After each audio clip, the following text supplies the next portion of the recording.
PDF notes के लिए आप हमारे टेलीग्राम ग्रुप बायोलॉजी डंका से जुड़ सकते हैं। वीडियो के डिस्क्रिप्शन में हमने लिंक दे दिया है, आप लिंक को क्लिक करेंगे तो आप हमारे सीधे टेलीग्राम ग्रुप बायोलॉजी डंका से जुड़ जाएंगे। Thank you. न्यूक्लियस की बारे में बात करेंगे। न्यूक्लियस की जो डिस्कवरी करी थी मैंने आपको पहले ही बताया था। न्यूक्लियस की डिस्कवरर जो है उन कौन है? हाँ, उनका नाम है रॉबर्ट ब्राउन। अब आप लोग मत बोलिएगा, हम आपसे पूछेंगे भी नहीं कुछ, है ना। रॉबर्ट ब्राउन डिस्कवर किया था 1831 में। किसको? न्यूक्लियस की डिस्कवरी करी गई थी। अच्छा, किससे करी गई थी? उसका नाम था ऑर्चिड रूट। क्या नाम था? Orchid root. इसका मतलब ये हुआ कि ऑर्चिड एक प्लांट है, उसका जो पार्ट होता है रूट में न्यूक्लियस की डिस्कवरी करी गई थी रॉबर्ट ब्राउन के द्वारा 1831 में। आया क्या? नेक्स्ट की बात करेंगे। दूसरा एक साइंटिस्ट का नाम होता है हैमरलिंग। क्या नाम होगा? हैमरलिंग एक साइंटिस्ट थे जिन्होंने बताया कि न्यूक्लियस जो होता है जिम्मेदार होता है। न्यूक्लियस क्या होता है? Nucleus is responsible. किसके लिए रिस्पॉन्सिबल है? रिस्पॉन्सिबल फॉर हेरिडिटी का मतलब होता है माता पिता का जो चरित्र होता है वो बच्चों में जाता है, उसे बोलते हैं हेरिडिटी। आया समझ में? तो हैमरलिंग ने ये बताया कि जो न्यूक्लियस होता है वो रिस्पॉन्सिबल है हेरिडिटी को कराने के लिए। हेरिडिटी एक ऐसा फिनोमेनन है जिसमें क्या होता है, माता पिता के चरित्र उनके बच्चों में जाते हैं। आया? चलिए, अगर हम बात करेंगे तीसरे पॉइंट की तो हम बताएंगे जो न्यूक्लियस होता है ये आपका प्लांट में या एनिमल में अलग अलग जगह पे पाया जाता है। अगर आप प्लांट में बात करेंगे न्यूक्लियस का तो ये कहां मिलेगा? कॉर्नर पे, क्योंकि इसमें वैक्यूल आपका लार्ज हो जाता है। अगर एनिमल में बात करेंगे तो आपको पता होगा एनिमल में कहां पाया जाता है? सेंटर में पाया जाता है। आया? अगर हम बात करेंगे चौथी पॉइंट तो हम बोलेंगे अगर न्यूक्लियस की बात करेंगे प्रेजेंस और एब्सेंस की, तो न्यूक्लियस आपका कहां पाया जाएगा कहां नहीं पाया जाएगा इसको आपको देखना है। तो जो आपका न्यूक्लियस होता है ये मेच्योर आरबीसी में एब्सेंट होता है। मेच्योर आरबीसी की अगर बात करेंगे तो इसमें क्या होगा? ये एब्सेंट होगा। और साइड ट्यूब में क्या होगा? तब भी एब्सेंट होगा। तो ये सारा का सारा आपका जो लेन देन है ये मेच्योरिटी का है। अगर आपका ये मेच्योर होगा, साइड ट्यूब की बात करेंगे तो साइड ट्यूब में भी क्या होता है? ये एब्सेंट होता है। तो हमने दो बात सीखी। अगर ये इमेच्योर है, इमेच्योर आरबीसी और साइड ट्यूब में न्यूक्लियस प्रेजेंट होता है। अगर वो मेच्योर हो गया तो उसमें न्यूक्लियस क्या होता है? एब्सेंट होता है। आया समझ में? अगर ये जब तक इमेच्योर है, ये जब तक इमेच्योर है इनके पास न्यूक्लियस होगा। जिस दिन ये मेच्योर हो गए उनके अंदर न्यूक्लियस नहीं पाया जाएगा। आया समझ में? तो ये रहा एब्सेंट और ये रहा क्या? एब्सेंट। आया समझ में? नेक्स्ट पॉइंट की बात करेंगे आप पांचवी, जिसमें हम बात करेंगे पैरामीशियम। किसकी बात करेंगे?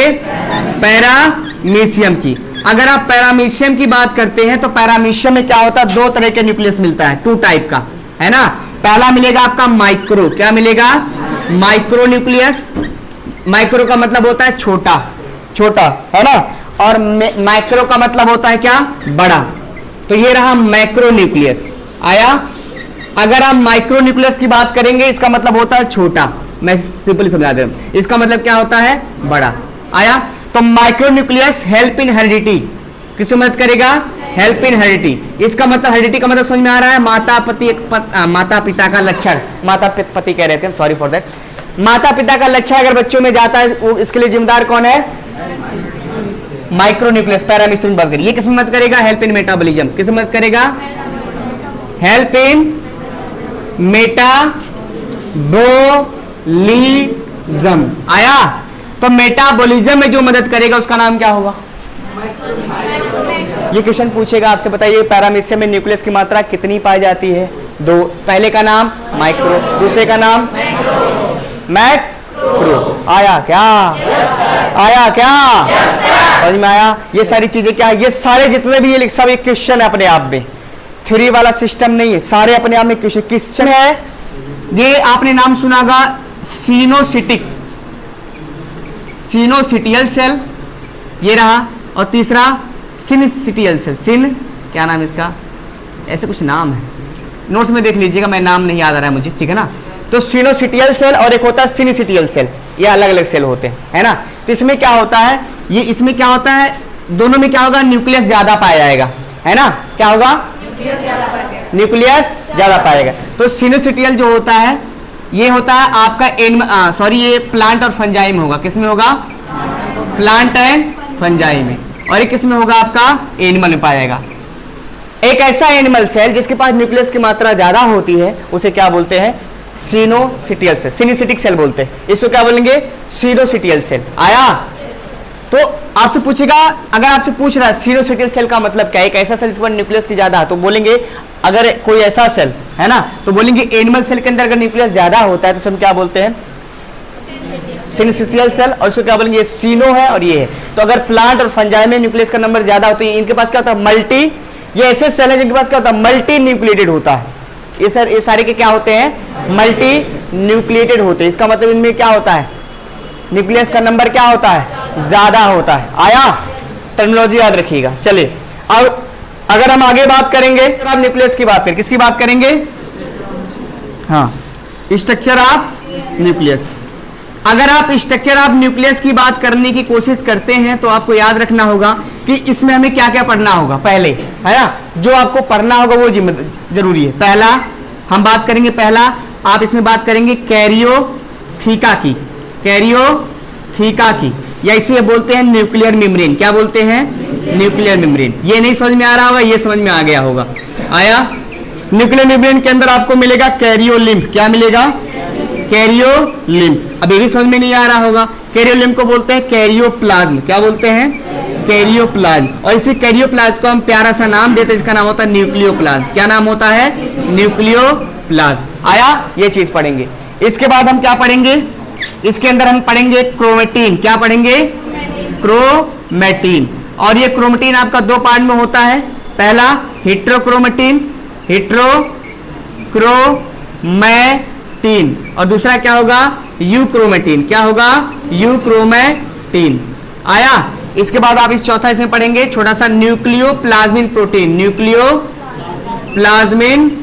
प्रोटीन, न्यूक्लियोप्लाज्मिन प्रोटीन पढ़ेंगे हम सब, न्यूक्लियोप्लाज्मिन प्रोटीन। और इसके अंदर अंदर आपको बहुत सारी चीजें मिलेंगी, लेकिन ये जो मेन इसका जो कंटेंट है ना, और पांचों इसमें एक नाम और आएगा लैमिन प्रोटीन। क्या? Lamin protein. इसको भी याद रखेंगे आप, लैमिन प्रोटीन कहां पाया जाता है? ऑर्गेनाइजेशन नहीं है, किसी भी मेम्ब्रेन में ये पाया जाता है। किसी भी मेम्ब्रेन का मतलब हुआ न्यूक्लियस के ही मेम्ब्रेन में पाया जाएगा। नहीं, हमें स्ट्रक्चर ऑफ न्यूक्लियस पढ़ना है। क्या पढ़ना है? हाँ, ये बहुत इंपॉर्टेंट टॉपिक है। आपका सारा जो श्रेय होगा ना, ये सारा इसी में मिलने वाला होगा। समझ में आया ना? तो ये सारा डायग्राम में आपको सब कुछ मिलेगा। जो चीजें हमने पहले पढ़ाई है, जो थ्योरेटिकल पार्ट है वो उसको अलग करना है आपको, राइट? और जो आपके स्ट्रक्चरल पार्ट है, स्ट्रक्चर मतलब स्ट्रक्चर में जो पढ़ने होते हैं वो आपका अलग मिलने वाला। तो देखिए, अगर हम न्यूक्लियस के स्ट्रक्चर की बात करते हैं तो ये समझ लीजिए आपका न्यूक्लियस है। क्या है? न्यूक्लियस है। और इसमें हमें क्या करना होगा? न्यूक्लियस की हमको पता होगा डबल मेम्ब्रेन होती है, तो ये डबल मेम्ब्रेन आपका बन रहा है आपके सामने। कौन सी मेम्ब्रेन होगी? ये डबल मेम्ब्रेन। और ये डबल मेम्ब्रेन आपके सामने बन रहा है, ये आपका डबल लेयर आपको दिखा, ये आपका न्यूक्लियस है। आया क्या? ये रहा। अब देखिए सुनिएगा, ये न्यूक्लियस है, इसके अंदर पोर होता है, इसी से एंडोप्लाज्मिक रेटिकुलम जुड़ता है। आया? तो आपको याद रखना होगा कि ये जो आपकी आउटर मेम्ब्रेन है न्यूक्लियस की, कौन सी मेम्ब्रेन है? आउटर मेम्ब्रेन है। और अगर आप आउटर मेम्ब्रेन की बात करेंगे तो ये कनेक्ट करती है, एनसीईआरटी ने लिखा है न्यूक्लियस इज कनेक्टेड बाय, ये कनेक्ट होता है, एनसीईआरटी में क्वेश्चन आया है और साइट में भी है, कनेक्टेड बाय ईआर। क्या नाम रखेंगे? ईआर। आपसे पूछेगा ये बताइए न्यूक्लियस की ऊपर वाली जो मेम्ब्रेन है किस सेल ऑर्गेनेल से कनेक्ट रहती है, उसका नाम क्या बोलेंगे? ईआर। ईआर का फुल फॉर्म क्या होगा? Endoplasmic reticulum. और बोलेंगे connect by ribosome, connect by ribosome.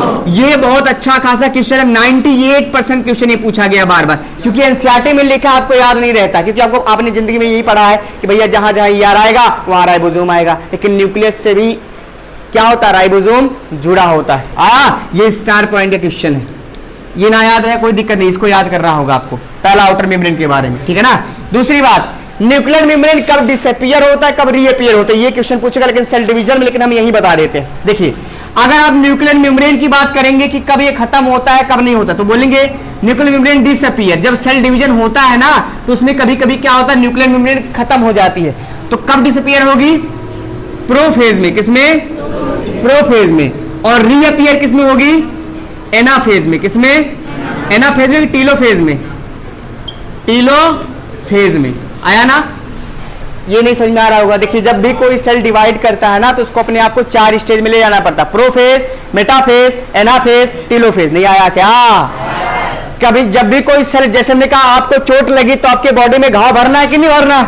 अरे घाव भरना है कि नहीं भरना है? जब घाव भरना होगा तो बॉडी उसको बोलेगी जाके वहां पे घाव भरो, तो सेल अपने आप को डिवाइड करता है, अपने आप को डिवाइड करने की कोशिश करता है। जब भी वो डिवाइड करेगा तो उसका 4 स्टेज होता है, 4 स्टेज में जाएगा तो सेल तब कंप्लीटली डिवाइड हो पाता है। तो पहले का नाम होगा प्रोफेज, फिर मेटाफेज, फिर एनाफेज, फिर क्या होगा? टेलोफेज। इसको हम लोग नेक्स्ट चैप्टर में पढ़ने वाले, तो इसकी कोई दर्द की बात नहीं है। बस आपको याद ये रखना होगा कि जब भी न्यूक्लियर मेम्ब्रेन आएगा ये प्रोफेज में डिसअपीयर हो जाता है और टेलोफेज में रीअपीयर हो जाता है। आया?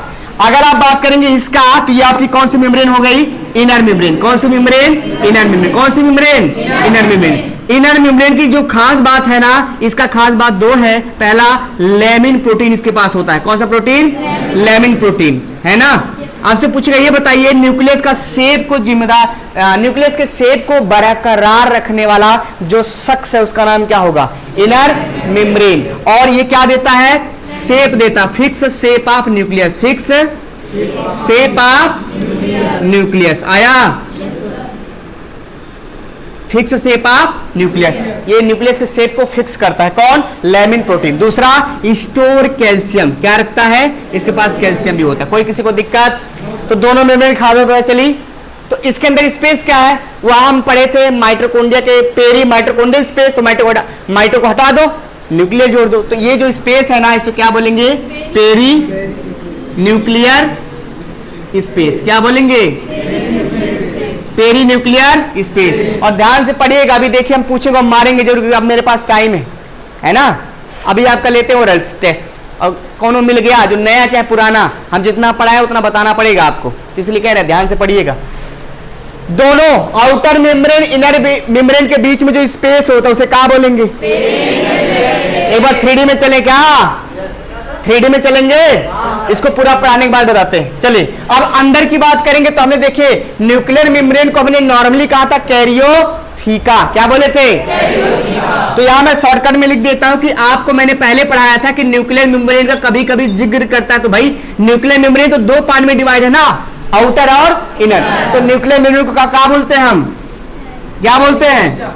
कैरियोथीका। क्या बोलते हैं? कैरियोथीका। याद रखिए, कभी कभी कंफ्यूज करता है, तो ये किसके इक्विवेलेंट होगा? किसके इक्विवेलेंट होगा? कैरियोथीका के। आया? अब अंदर आ जाते हैं। देखिए ये जो पूरा का पार्ट भरा है ना, इसका नाम होगा क्या? क्या नाम होगा? न्यूक्लियोप्लाज्म। और न्यूक्लियो, आप बोलेंगे कि न्यूक्लियस के अंदर जो कुछ भी भरा है ना उसे न्यूक्लियोप्लाज्म कहते हैं, और इसका एक नाम और होता है, उसे हम कैरियोलिम्फ कहते हैं। क्या बोलेंगे? कैरियोलिम्फ कहते हैं। या इसी का एक और नाम है, उसे क्या बोलते हैं? न्यूक्लियो, क्या बोलेंगे उसे? क्या बोलेंगे? कैरियोप्लाज्म बोलते हैं। आया समझ में? ये नाम होता है। लेकिन आपको अब इसका मतलब ये रहा कि इसके अंदर क्या मिलने वाला था। देखिए ये जो आपको पार्ट दिख रहा है ना, ये वाला, इसको हम क्या बोलते हैं? इसको हम बोलते हैं न्यूक्लियोपोर। क्या बोलेंगे? न्यूक्लियोपोर। और न्यूक्लियोपोर के अंदर आपको ऐसे स्ट्रक्चर मिलता है, ऑक्टागोनल होता हो, ऐसे स्ट्रक्चर मिलेगा कि आप सोचिए कि अगर मान लीजिए मैं इस मटेरियल, मैं इसको पैक नहीं करूंगा तो जब मन करेगा तब सामान आ चला जाएगा। तो इसको क्या होता है, जब सामान इधर से उधर, जैसे नहीं समझ में आया, यहां से सामान उधर ऐसे सराउंड रहता है। आया समझ में? तो इसको बोलते हैं न्यूक्लियोप्लाज्मिक प्रोटीन। आपसे पूछेगा न्यूक्लियोपोर को जो रेगुलेट करता है कौन सामान कब जाएगा, उसे क्या बोलते हैं? Nucleoplasmic protein. तो इसके पास क्या होगा बताइए? Nucleoplasmic protein. क्या होगा? न्यूक्लियोप्लाज्मिक प्रोटीन होगा। ये कैसा होता है? ऑक्टागोनल। लेकिन आप कितना रखना, क्वेश्चन इससे बहुत कम आया लेकिन आ भी सकता है। आया क्या? अरे आया क्या? मजा नहीं आया? अरे आया क्या? लड़कियां लगता खा पी के कम आती हैं, कोई दिक्कत नहीं, देखते हैं कब आएगा जिंदगी में। अब ये हो गया। अभी हम कहाँ पे? आउटर ही है, इनर अभी आए नहीं है। देखिए अब यहां जब आएंगे तो दर्द होगा। क्या होगा? न्यूक्लियस का दर्द पड़ते हैं। कहाँ पड़ेंगे? अब देखिए यहां पे आपको 2 चीज मिलेगा। यहां पे आपको प्यारा सा छोटा सा स्ट्रक्चर मिलेगा, इसको हम बोलेंगे क्रोमेटिन। क्या बोलेंगे? ये रहा क्रोमेटिन। ऐसे होता नहीं है, होता तो ऐसे धागे जैसा है, लेकिन हम ऐसे सिंपली अब समझा रहे हैं। और यहाँ आपको प्यारा सा मिलेगा एक न्यूक्लियोलस, पढ़ाया था क्या? न्यूक्लियस में ही न्यूक्लियोलस होता है, न्यूक्लियोलस में न्यूक्लियस नहीं होता है, पढ़ाया था। देखिए अब अगर आप इसकी बात करेंगे तो आप बोलेंगे ये जो आपको दिखा है इसका नाम है क्रोमेटिन। क्या नाम है? क्रोमेटिन। क्या नाम है? इसको क्रोमेटिन नेट कहते हैं। क्या बोलते हैं? क्रोमेटिन नेट कहते हैं, ठीक है ना। ये दो तरीके का होगा, पहले का नाम होगा हिट्रो और दूसरे का नाम होगा यू क्रोमेटिन। तो एक का नाम क्या होगा? यू क्रोमेटिन और दूसरे का नाम क्या होगा? Hetero chromatin. आया? हिट्रोक्रोमेटिन। अब देख लीजिए कौन है। अब देखिए ये जो, अब देखिए यहाँ पे थोड़ा थोड़ा मोटा है ना, यहाँ थोड़ा थोड़ा क्या होगा? स्टेन हो रहा है। तो यहाँ पे जहाँ ये डार्क जैसा कलर मतलब थोड़ा सा मोटा हो जाता है, डार्क हो जाता है। तो ये जो पार्ट आपको देखिए, ये समझ लीजिएगा आप, ये जो पार्ट आपको दिख रहा है ये वाला, इसको बोलेंगे क्या? ये लाइट है, इसको बोलेंगे यूक्रोमेटिन। क्या बोलेंगे? यूक्रोमेटिन। यूक्रोमेटिन क्या होता है? हल्का होता है, लाइट चेन होता है यूक्रोमेटिन। क्रोमेटिन का वह पार्ट जो लाइट है, मतलब कि ज्यादा डार्क नहीं है, उसे क्या बोलेंगे? यूक्रोमेटिन। और ये आपका नाम क्या पड़ जाएगा बताइए? ये वाला पार्ट क्या पड़ जाएगा? ये इसे क्या बोलेंगे? हेट्रोक्रोमेटिन। क्या बोलेंगे? हेट्रोक्रोमेटिन। आया समझ में? इनकी दो पॉइंट आपको याद रखनी है। बोलेगा ये बताइए कि, तो जैसे मान लीजिए कोई पतला है, तो जो पतले लोग होते हैं ज्यादा छरफर होते हैं, कूद लेते हैं, और जो मोटे लोग होते हैं वो कम एक्टिव होते हैं। जैसे मैंने कहा जो पतला होगा वो स्पीड दौड़ेगा, कहीं भी जमा दे कूद जाएगा, लेकिन जो मोटा होगा वो कूद नहीं पाएगा। तो ऐसे याद रखना। अब बताइए कि ई ज्यादा मोटा है तो बताइए एक्टिव ये रहेगा कि ये रहेगा पतला वाला? सिंपल सी बात है। तो हम बोलेंगे कि जो आपका यूक्रोमेटिन होता है, यूक्रोमेटिन ये क्या होता है बताइए? यूक्रोमेटिन ये थिन होता है, थिन होगा ना, तो क्या होगा? More active. More active. आया? और जो आपका हिट्रोक्रोमेटिन होगा, कौन? हिट्रोक्रोमेटिन ये क्या होगा आपका? ये थिक होगा, इसका मतलब मोटा गवा है। और जब मोटा गवा है तो क्या होगा? फैल गवा है। जब मोटा गया है तो फैल गवा है, तो उसे क्या बोलेंगे? Less active. ये समझ लेंगे? लेस एक्टिव होता है। ये खत्म हो गया। ये जो पार्ट रहा आपका, ये रहा आपका क्या? न्यूक्लियोलस। क्या है? इसको बोलते हैं फैक्ट्री ऑफ राइबोसोम। क्या बोलते हैं? Factory of ribosome. इसको बोलते हैं फैक्ट्री ऑफ राइबोसोम, ठीक है ना। और ये अटैच्ड होता है, ये जो आपका न्यूक्लियोलस होता है ये अटैच्ड होता है किससे? नॉर रीजन से। मैं आपको बता देता हूं, इसको डिस्कवरी की थी फोंटाना ने। किसने किया था? फोंटाना ने। तो न्यूक्लियस को बोलते हैं फैक्ट्री ऑफ राइबोसोम। हमारे बॉडी में कभी भी राइबोसोम बनेगा ना, तो उसके लिए जिम्मेदार होता है कौन?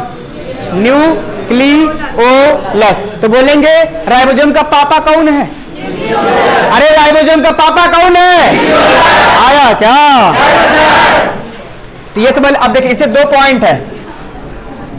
न्यूक्लियोलस की अगर आप बात करेंगे ना, ये सब नोट्स में लिखा है, आपको टेंशन नहीं, वहां पे आपको सीरीज से मिलेगा। लेकिन ये है नोट्स में मैं थ्योरी कम लिखता हूं, लेकिन वो सही से लिखता हूं। आप जब उसमें जाएंगे तब बोलेगा हाँ मौज आ गया भाई, सारा हाईलाइट किया गया अच्छे से, है ना। चलिए, तो अगर आप न्यूक्लियोलस की बात करेंगे तो बताइए ये अटैच होता है, अटैच्ड ऑन क्रोमोसोम। आपका जो न्यूक्लियोलस है ना, ये क्रोमोसोम से अटैच होता है एट नॉर रीजन। ये क्वेश्चन आगे पढ़ाऊंगा। नॉर रीजन, नॉर रीजन का मतलब होता है, अब ये कहां जुड़ेगा? 13, 14, 15, 21, 22 क्रोमोसोम नंबर का नाम है। 13, 14, 15, 21, 22 अभी नहीं याद करना, आगे हम लोग पढ़ने वाले, इसलिए इसके बारे में जिक्र हम नहीं करें। क्रोमोसोम ही पढ़ाएंगे ना तो बता देंगे। तो नॉर रीजन, नॉर का फुल फॉर्म होता है न्यूक्लियोलर ऑर्गेनाइजर रीजन। का नाम होता है न्यूक्लियोलर ऑर्गेनाइजर रीजन। ये भी आगे पढ़ना है, इसलिए हमें क्या करना है? सिर्फ नॉर नॉर नॉर का याद करना है। Nor nor nor. जब जब नॉर आएगा न्यूक्लियोलस को बुलाएगा और क्रोमोसोम से उसको चिपकाएगा। नहीं आया क्या? जब जब नॉर आएगा न्यूक्लियोलस को बुलाएगा और क्रोमोसोम से जाके तो नॉर को खुद बनाएगा। आया? तो ये मेरे ख्याल से आपको पूरा न्यूक्लियस समझ में आ गया होगा। अब